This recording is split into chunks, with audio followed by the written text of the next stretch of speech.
Hey, so I just want to do a little Diastasis Recti update. I talk about this a lot and I'm always looking for volunteers for a video. So since I have one myself now, I figured this would be a really good time to do a little demonstration and talk about how to check it and how to and kind of just set some expectations postpartum.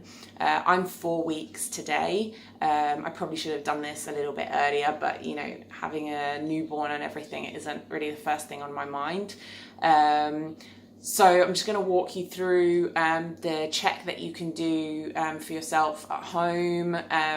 It's really simple. There's some more complicated elements to it, and I'm not going to go through the more complicated, more up-to-date guidelines today. I just want to take you through a really simple check that you can do yourself, so you know where you're at.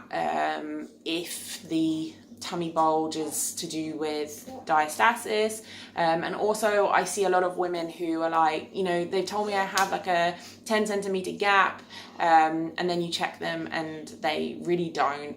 So this is just for you to set your mind at ease as well, to check at home.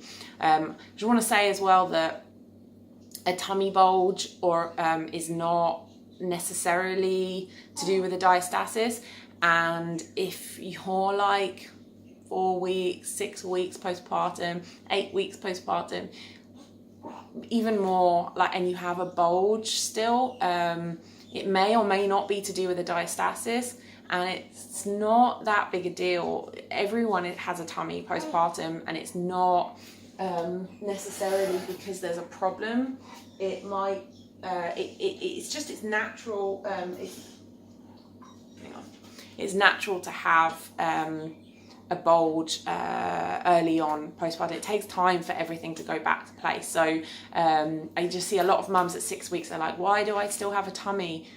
That's normal. And there's things that we can do to help it repair, help it recover, help strengthen the muscles, and they're all good things we can do, but we do have to feel okay with having a tummy for the first, you know, months postpartum. So I'm just going to walk you through the test. I'll just lie down and get myself comfortable, get the camera on me. I'm going to start at the belly button. It is easiest to start with your fingers this way when you're testing yourself. So you're just going to put your fingers at the belly button, along you'll probably still have a linea nigra like me, and then you can just do a little sit up.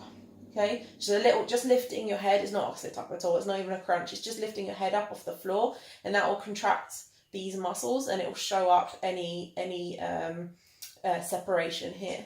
And then if you can get your fingers in between the muscles, you can see I don't know how well you can see. It's way better to feel these things, but I can't do that through this camera.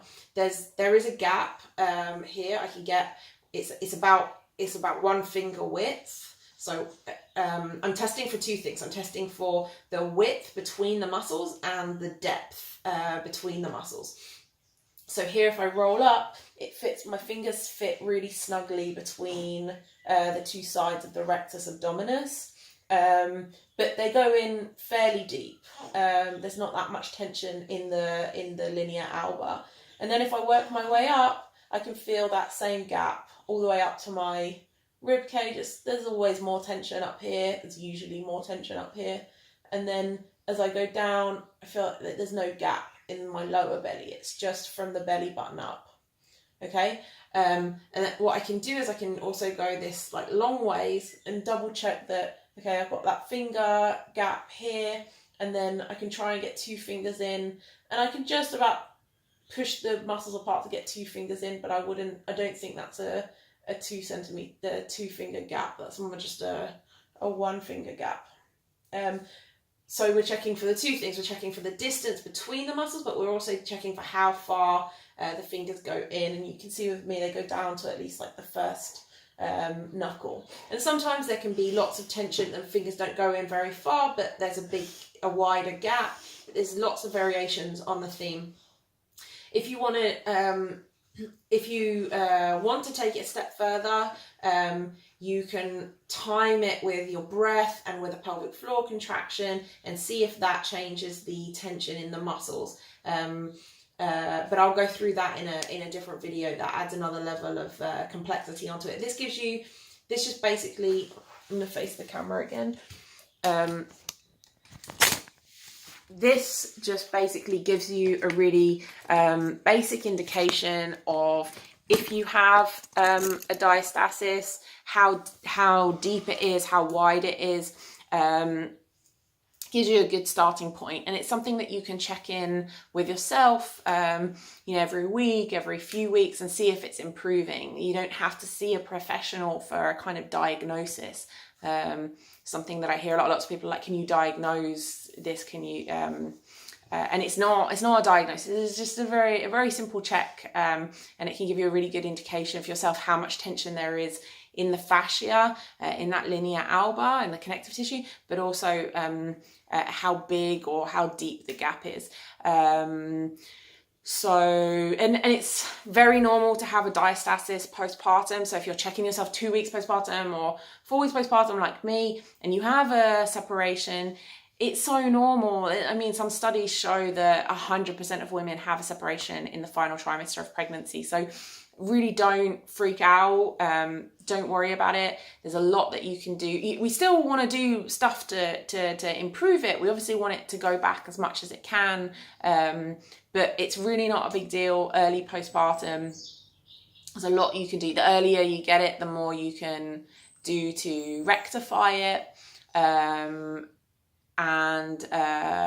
yeah, so it's good to know, but it's also really important to have in your head that it's not a big deal and there's no need to freak out about it.